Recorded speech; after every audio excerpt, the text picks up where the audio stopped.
Wow.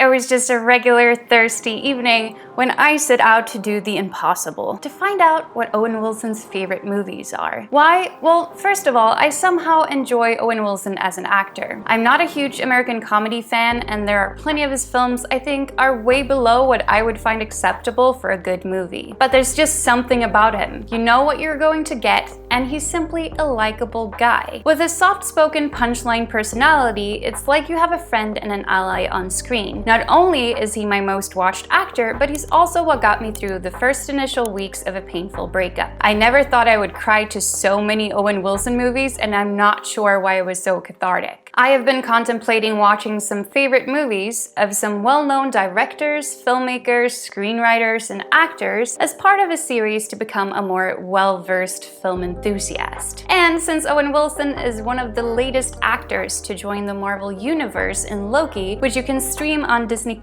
it felt like it was only appropriate to pick him as my first subject of study. In my research, there was one movie that Owen went out and passionately spoke of as his favorite: Paul Thomas Anderson's Punch Drunk Love. Not only is this the favorite film of Owen Wilson, but Wikipedia also states that filmmakers Lee Unkrich, Judd Apatow, Kleber Mendonça, Barry Jenkins, and Taika Waititi, as well as actors Bill Nighy and Timothée Chalamet, have cited it as one of their favorite films. Punch Drunk Love, this uncomfortable and awkward and energetic and frenetic, and it's just such a really different, unique comedy. And it also came out of nowhere. When I saw it, I didn't know what to expect. I didn't realize it was Adam Sandler when I first saw it. I was like, oh man, this is not one of these movies. And then it just became something so different, and I think it's the best role he's done. Because I want to think like these great minds and understand what they find so great, I watched the film, and boy was it a roller coaster ride of emotions. And I would say that Paul Thomas Anderson, the director of Punch Drunk Love, is known precisely for this. He creates character-driven stories that use creative and skillful filmmaking techniques to visualize what the characters and we as an audience should be feeling. In fact, Anderson himself has previously said, "I never remember plots in movies. I remember how they make me feel." Coincidentally, feelings just so happens to be one of my favorite topics of conversation. You can ask my boyfriend, he knows it well. So for this video, we will examine how Paul Thomas Anderson uses different filmmaking techniques to portray anxiety, love, anger, and shame. If that sounds interesting to you, then keep on watching. This is an in-depth movie review and where I will analyze key scenes from this film. If you don't like spoilers and would like to watch the film first, I've left a link to where you can watch it in the description box below. Punch Drunk Love is an American comedy drama film from 2002. Written and directed by Paul Thomas Anderson, this is his fourth feature-length film, and what many would say signifies the shift between his earlier films, such as Boogie Nights and Magnolia, to his later films, such as There Will Be Blood, The Master, and Phantom Thread. Punch Drunk Love stars a great cast in Adam Sandler, Emily Watson, and Philip Seymour Hoffman. In it, we get to follow a socially anxious entrepreneur, Barry Egan, who falls in love with his sister's co-worker, Lena. Barry Egan lives a pretty lonely, mundane life. He owns a company that sells things like unbreakable toilet plungers. His blue suit is one of the most literal symbols of the film. The blue color signals Barry's emotional state. He is, well, rather blue. He has 7 strong-willed sisters who make jokes at his expense in what can only constitute emotional abuse. Due to this, Barry deals with social anxiety and fits of rage. One day, he becomes the witness of a violent car accident, finds a tiny piano on the street,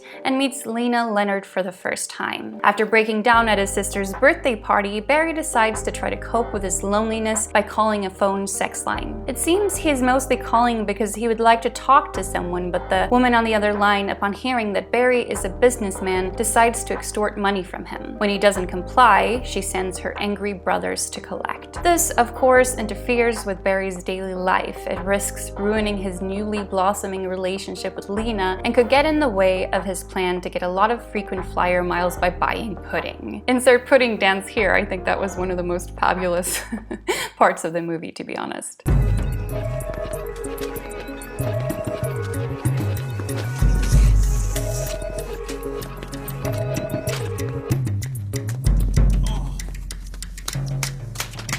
In this story, we get to follow Barry as he goes from someone blue to someone with passion, someone with a purpose. He collides with his color opposite, Lena, who's dressed in red, and as the film progresses, the color of his tie gradually moves from blue to the color of love. This little detail signals something important to us. It's Barry's emotions that get to take the center stage of this film. The plot, the shots, the colors, and the soundtrack come together to make us see the world from Barry's perspective and to feel the same way Barry does. What I found so interesting about this film is that it's kind of like an onion. Anderson skillfully layers different objects, plot points, and feelings on top of each other, and they're often presented together in a scene, competing for our and Barry's attention. Let's take a look at the scene where Barry gets a visit from his sister and her coworker Lena while he's at work. If you listen closely to the dialogue, you can tell that it's full of layers. That suit, he doesn't usually dress like that. It's fine.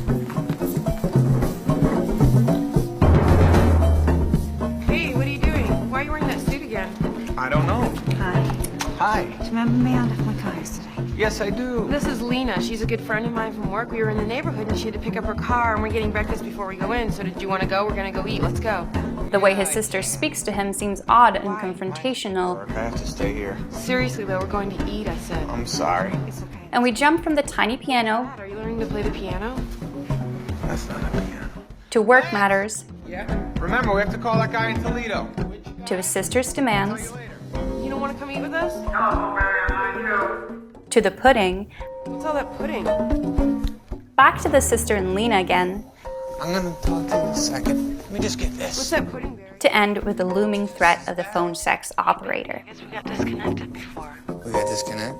How did you get this number? Your phone? All of these topics are fighting for our and Barry's attention, at the same time contributing to a buildup of anxious feelings both within Barry and us as viewers. On top of this, the soundtrack is just as chaotic as the subject matters of Barry's reality, fully mirroring the quick turns between topics and feelings. Like this, Paul Thomas Anderson layers the feelings of anxiety, love, shame, and anger on top of each other, turning this scene into a mishmash of emotions, portraying the chaos in Barry's head as well as how overwhelming that experience is for him. Now let's break down how Punch Drunk Love deals with each one of these emotions respectively.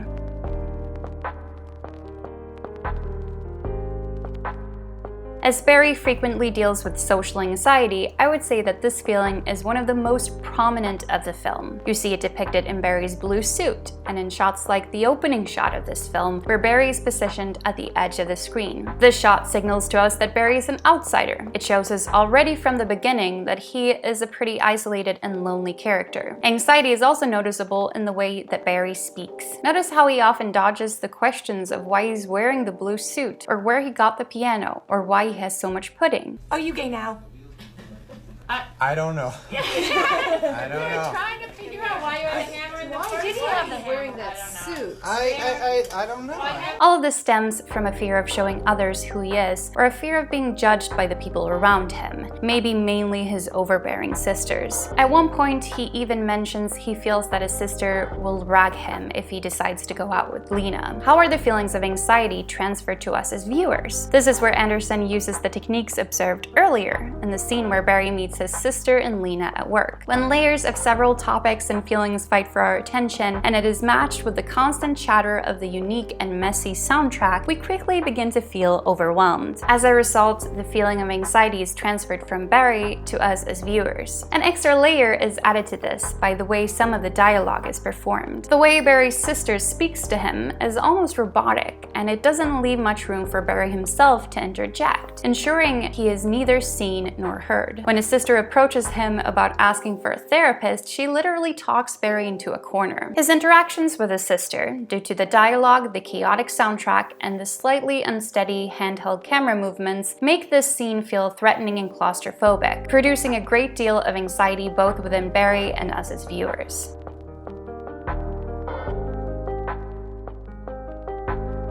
Next up, let's take a look at how shame is presented in this film. Early on in the film, Barry, feeling lonely and depressed, decides to call a sex line. Despite being all alone in his apartment, you can tell he's nervous about making the call. Multiple times he tries to ensure that the call will be confidential and anonymous. To convey the shameful feeling within Barry in this intimate moment, we see him doing things like closing the blinds. Anderson uses a static shot that pans back and forth as Barry paces his apartment. When he finally sits down, he does so yet again to the side of the frame. We are once more shown Barry in his isolation, a shot signaling that he might feel ashamed, nervous, and uncomfortable with this encounter. The shame Barry feels is deeply connected to the emotional abuse of his sisters. When he enters his sister's birthday party after some moments of hesitation, it's clear they are discussing a moment from his youth that feels embarrassing to Barry. A moment where his sister's demeaning comments had caused him to act out with violence, an act Barry most certainly feels ashamed of. When Barry finally lets it be known to his sisters that he has arrived, they remind him of this story, and yet again, Barry paces. He doesn't stand still for too long and walks from sister to sister as if he's trying to get away from them. When the same story is brought up later in the restaurant during his date with Lena, shame again washes over Barry's face. He goes from happy to embarrassed almost in an instant. He sighs, becomes fidgety, and excuses himself. Because this is all conveyed through a close-up,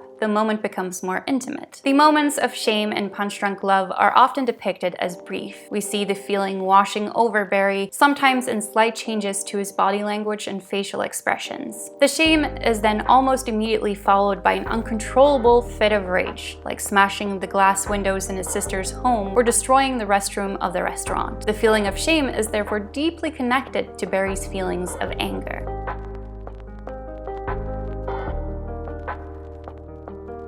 The anger within Punch Drunk Love is interesting as it develops throughout the film. There's a natural progression in the way it's expressed, both to us as viewers and through Barry himself. The anger we see in the earlier scenes of the film is uncontrollable. It's anger triggered by feelings of shame that come as a surprise to the people around him. It's something Barry tries to pretend it does not happen, as he feels ashamed of not being able to control himself. As an audience, we are also surprised when met with this anger. It seems to come out of nowhere. Anderson juxtaposes the familiar conversation of a big family gathering with a sudden crash of broken windows. He allows the shots to linger in this moment of surprise. But as the movie progresses, Barry finds his purpose. He finds love. He realizes he has something to fight for in Lena, and suddenly the anger he is feeling at the thought of losing her becomes bolder. This anger is different. It signals a newly found confidence within Barry, one where he is better able to speak his mind and demands to be seen, one where he stands up for himself and goes after what he wants. Just listen to the conversations between him and the character played by Philip Seymour Hoffman. Listen to me. What's your name, sir? Answer me! What's your name, asshole? I'm Barry Egan! How do I know? Are you threatening me, Dick? Aren't you? You go fuck yourself! The anger in these moments is not presented in a surprising fit of rage. It is controlled and culminates at the end of the movie when Barry travels to meet his extortionist in person to tell him to back off once and for all. The way the anger shifts throughout the film shows us Barry's internal journey. He goes from a character who is lacking control in his life, someone who is isolated and lonely, who can't seem to get away from his sisters despite wanting to. Upon meeting Alina and falling in love, as the expressions of anger change, we see this shift in Barry as he starts taking care of his problems in order to go after what he actually wants, which is, in turn, love.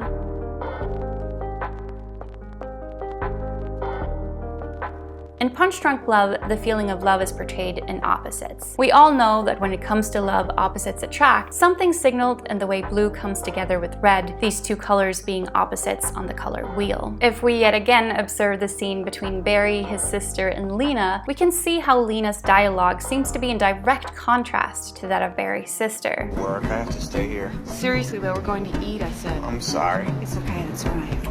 Lena speaks softly in a more calm, natural tone. Unlike Barry's sister, who is demanding and threatening, Lena's dialogue sends us signals of comfort and ultimately of love. We also see the feeling of love displayed in things like lighting. In the scene where Barry has traveled to Hawaii and is trying to reach Lena using a payphone, the payphone literally lights up as he finally hears her voice. Anderson is known for using a specific shot called the push-in. This is where the camera zooms or moves in, either slowly or quickly, quickly, and it is used as a tool to make us pay attention to specific details. I think Anderson's most skilled usages of this in the film are those that depict Lena and Barry falling in love with each other. These push-ins are long and quick, and we see them when they kiss as well as when they finally meet each other in Hawaii. The way the push-ins move in quickly, to me, signifies that rush one gets when falling in love. Anderson also conveys the feeling of love to the viewers by using close-ups. When Barry and Lena go on their first date, there is an unwavering focus on them and their faces. As the evening progresses, we see them sharing a ride and a conversation together. Here, the close-ups are even closer. Paul Thomas Anderson uses shots that mimic the way we closely pay attention to the intimate details of the person we fall in love with. We look for the color of their eyes, the curvature of their nose, the corners of their mouth as they smile. Because these shots are so close enough to remove everything else but their faces from the picture, we can't help but feel the intimacy shared between these two people. The final way love is portrayed is yet again through an opposite. Instead of hearing the chaotic, messy soundtrack of Barry's mind, when he is with Lena, we are presented with a classic, dreamy, Hollywood-esque soundtrack, one that is screaming romance.